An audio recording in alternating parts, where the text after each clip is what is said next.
2월 17일 제2수요일로 시작한 올해 사순절. 한국교회는 2월 17일부터 4월 4일 부활절까지 사순절 기간 동안 예수 그리스도의 고난과 희생을 묵상하며 부활을 희망하며 보낸다. 이 같은 사순절을 맞아 한국기독교교회협의회는 비정규직 해고 노동자 현장을 찾아 사순절 금식 기도회를 가졌다. 금식 기도회를 마친 대전 빈들공동체 교회 남재영 목사를 만나 사순절 금식 기도회의 의미에 대해서 들어봤다. 목사님 안녕하십니까? 네, 반갑습니다. 네, 이번에 사순절 금식 기도회를 하게 되셨는데요. 네.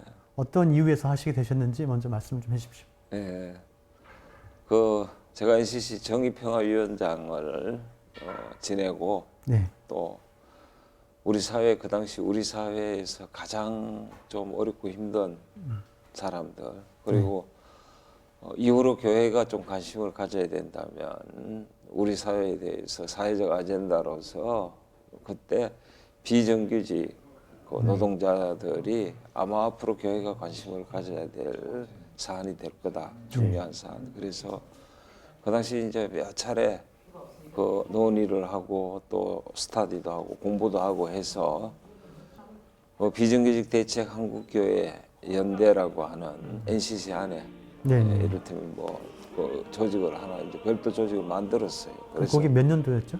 그게 2016년도 제가 같은데. 네, 그렇군요. 그래서 이제 실행위원회도 통과시키고 이렇게 했는데 이 비정규직 문제를 가지고 한국 교회가 이렇게 접근을 해 보니까 만만치 않더라고요. 그러던 차에 이제 사순절이 우리가 기독교적으로는 사순절이 이제 주님의 고난에 참여하는 사순 40일이잖아요. 그래서 그때 이제 그 영감이 우리가 이제 비정규직이나 우리 사회에 또 사회적 참사를 당한 분들이나 어려운 이웃들을 위해서 우리가 그들 곁에 가서 그냥 금식하면서 같이 기도하는 그로 좀 그분들에게 당신들을 기억하고 있고 응원하고 있고 지지하고 있다. 한국 교회가 좀 그런 의미로 사실은 시작을 했던 겁니다. 예. 이번 주 내내 금식 기도를 해오셨는데 기도회 내용을 뭐 어떻게 진행됐고 어떻게 그동안 쭉 하셨는지 잠깐 소개해 주십시오. 저희들이 이제 월요일 날 아침에 오전에 이제 그 연은 예배를 했어요. 네. 그리고 이제 매일 저녁 5시 반에 네. 기도회를 그러니까 첫날은 화요일 날 연은 예배는 그냥 같이 NCC 정의평화위원회에서 이제 했고 주관했고 네. 그리고 이제 화요일 날 매일 오후 5시 예배를 드는데 화요일 날은 NCC 인권센터가 주관을 하고 또 수요일 날은 기장 교회와 사회위원회에서 주관을 해서 같이 예배를 드리고 또 목요일 날은 그 아시아나 KO를 위한 기독교 연대가 있습니다. 네, 그 연대가 이제 주관을 하고 저는 이제 그 매 예배에다에 제가 이제 그 기도 공동기도 같이 드리는 그분들을 위한 기도를 작성해서 예배 순서지에 이렇게 넣어서 이렇게 제가 묵상하면서 그 텐트에서 그러면서 작성한 기도문을 예배에서 같이 이렇게 이제 공동기도 드리는 거로 그렇게 이제 진행됐습니다. 예, 그렇군요. 지금 그 비정규직 노동자들을 위해서 금식 기도회를 하고 계신데 특별히 아시아나 KO 노동자들을 위해서 지금 기도를 하고 계시잖아요. 예. 지금 그 아시아나 KO 노동자들 같은 경우 어떤 상황인지 좀 잠깐 좀 설명 좀 해주십시오. 지난번에 5월 11일 날, 지난해 5월 11일 날 해고돼서 오늘이 288일째 아마 될 거예요. 그런데 저분들이 이제 해고가 되고 그러니까 이제 그런 거죠. 힘 없으면 우리가 이제 코로나라고 하는 이 이제 사회적 재난을 이렇게 당했을 때, 뭐 IMF 때도 그랬어요. 그 당시에 많은 사람들이 길거리로 밀려 나오고 또 중소기업은 파산되기도 하고 그래서 이제 국민들이 고통을 겪었는데 요번 코로나도 마찬가지더라고요. 저분들이 청소 노동자들이에요. 청소하시는. 아시아나 이제 항공에 또 또 거기서 하청, 또 하청의 하청. 이게 보니까 아주 미로처럼 뭐 그렇게 해놓은 것도 이유가 또 있기도 하고. 이제 경기가 안 좋아져. 이 코로나 때문에 경기가 안 좋아지니까 이 회사가 이제 고용안정기금이라고 하는 게 있어요. 국가에서 주는. 네.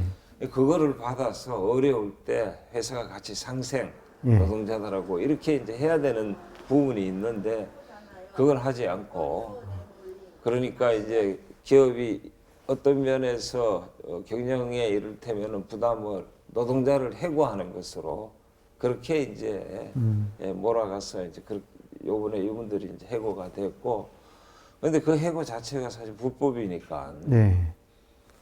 그래서 뭐 어찌됐든 노동위원회에 가가지고 호소했을 거 아닙니까? 그러니까 네. 지방노동위원회 그리고 중앙노동위원회에서 다 이게 불법 해고다 원직에서 복직을 시켜라라고 그렇게 이제 결정이 났어요. 네. 그러면은 제 상식으로는 어지간한 회사들은 그걸 안 하면 이행강제금을 또 물어야 되니까. 예. 그러니까 어지간한 회사들은 그거를 이렇게 복직을 시킵니다. 뭐 예. 나중에 또 다시 해고를 하더라도. 예.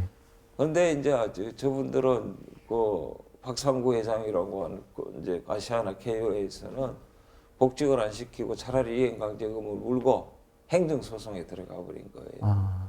그러면 이제 행정소송이 또 1심, 2심 뭐 또 이렇게 상급심까지 가는 동안에 이제 이분들이 겪는 해고 노동자들이 겪는 고통은 더 이제 길어지는 거죠. 네.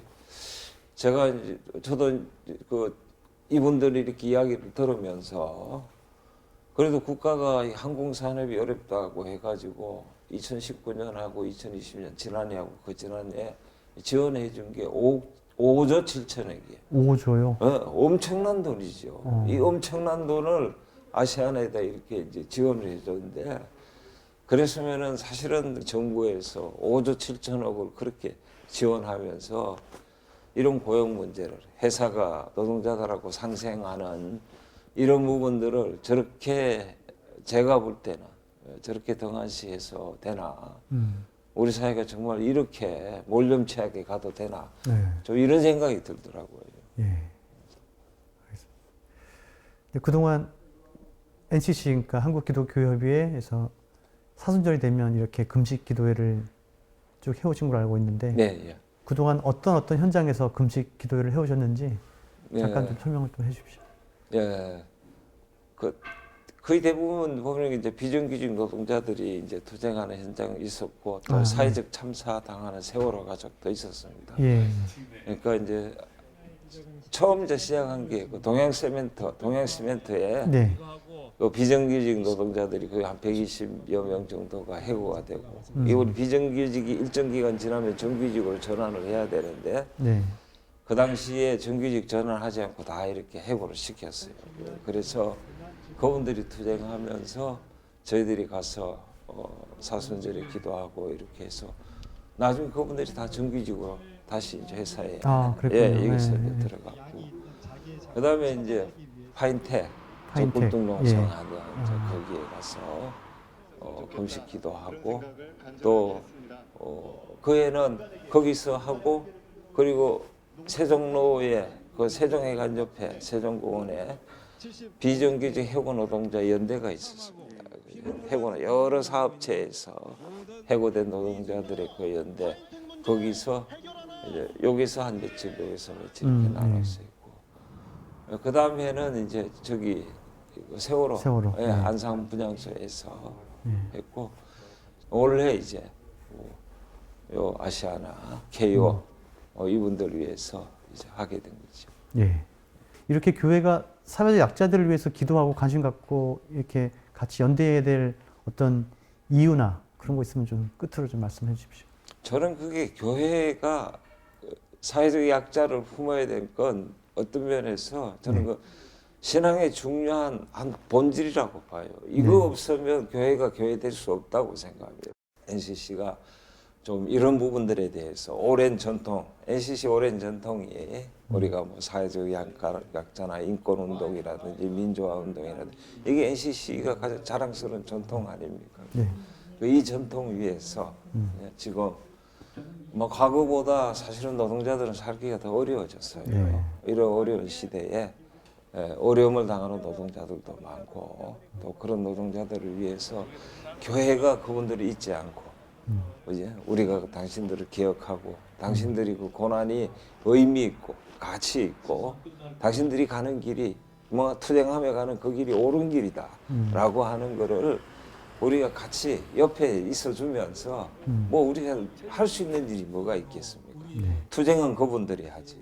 그리고 그 자리에 있으면서 그분들을 위로하고 또 그분들이 투쟁하는 가운데 다칠 수 있는 영혼의 상처 같은 부분들이 있습니다. 이분들하고 제가 있으면서 그분들이 그런 부분들에 대해서 굉장히 고마워하더라고요.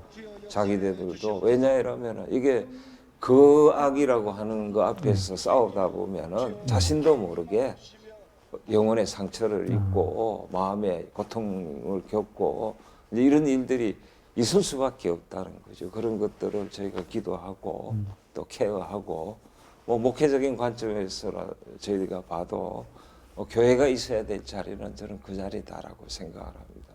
예, 알겠습니다.